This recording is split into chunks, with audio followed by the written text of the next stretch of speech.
साहिल को लेकर बैठे हैं, पेलेट गन के निशान दिखा रहे हैं, उनकी आंखें दिखा रहे हैं, कह रहे हैं उनकी आंखों की रोशनी गई है। एफआईआर दर्ज नहीं होगी तो वो मंदिर मार्ग थाने से नहीं हिलेंगे। अब क्या करेगी आपकी देखिए सरकार? अंजना जी, जो वंदे मातरम का अपमान करते करते कांग्रेस पार्टी एक चक्रव्यूह में फंस चुकी है। आज वही कांग्रेस पार्टी अपने एक नेता को पुलिस थाने भेजती है एक नया स्वांग रचने के लिए, ताकि देश का ध्यान वो वंदे मातरम की कंट्रोवर्सी से हटा सके।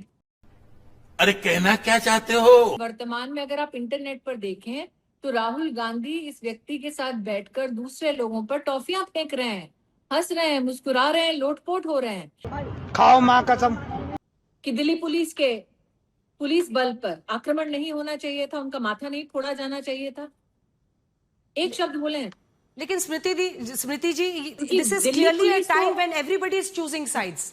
No, not at all. The Bharatiya Janata Party is on the side of the truth. झूठ बोलो, बार बार झूठ बोलो। आपको राहुल गांधी कहीं भी धरने पर दिखे ये कहते हुए कि बताओ पैरामिलिट्री को, पुलिस को किसने मारा? नहीं मिलेंगे आप। एफआईआर करने में, दर्ज करने में दिक्कत क्या है? दिल्ली पुलिस का क्या बयान है अंजना जी? क्या कहा है दिल्ली पुलिस ने? क्या वो छुपा रहे हैं कुछ? नहीं। क्या प्रोब अंडरवे है अंजना जी? बिल्कुल।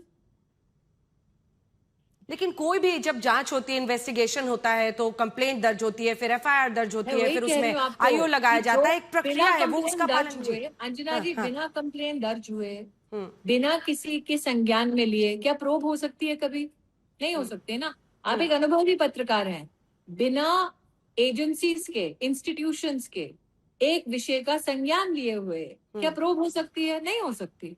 तो जब संज्ञान में है और प्रोब चल रही है, बस हवा निकल गई।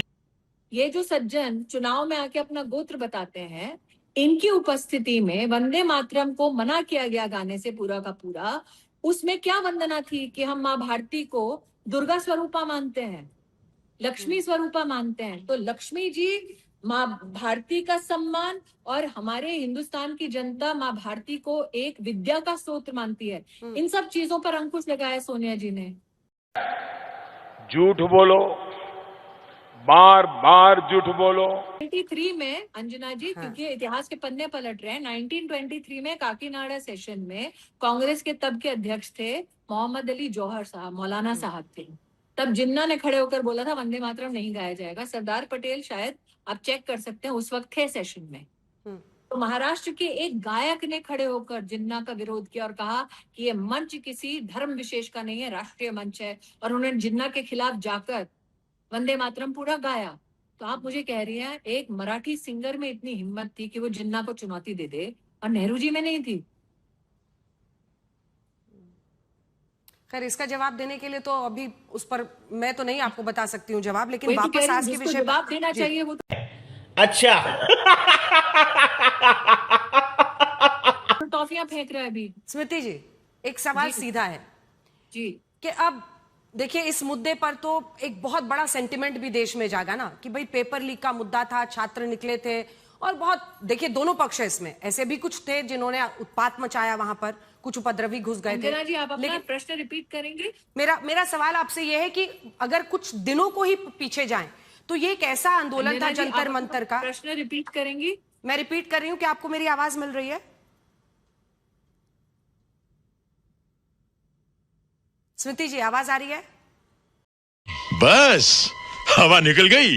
पेपर लीक का मुद्दा था, बड़ा मुद्दा था। अब वो जो उसमें कुछ उत्पाती घुस गए थे, इससे भी कोई इनकार नहीं कर सकता है, स्टेटेड।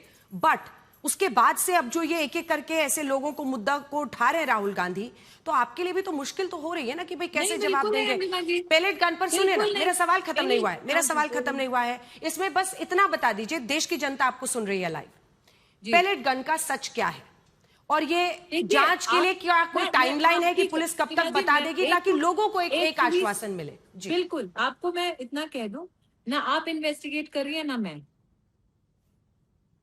तो सच तो तभी आएगा जब तथ्य और सारा एविडेंस सामने आएगा।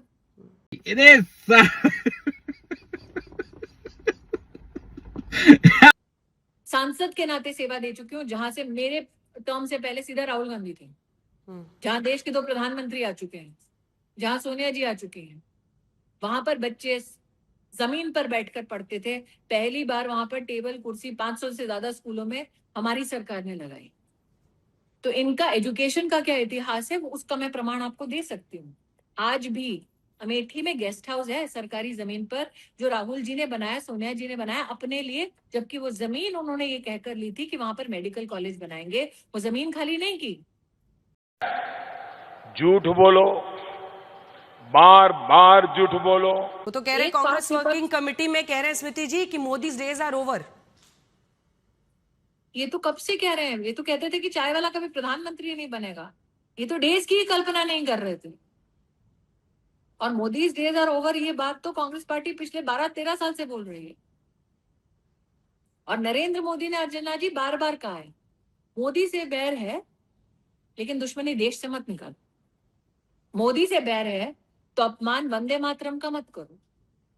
मोदी से बैर है तो पैरामिलिट्री सर्विसेज का अपमान मत करो। मोदी से बैर है तो दिल्ली पुलिस पर आक्रमण हो इसका समर्थन मत करो। मोदी से बैर है तो जाकर एक यूनिवर्सिटी में भारत के टुकड़े होने का नारा मत दो। खत्म, bye bye, tata, goodbye, गया।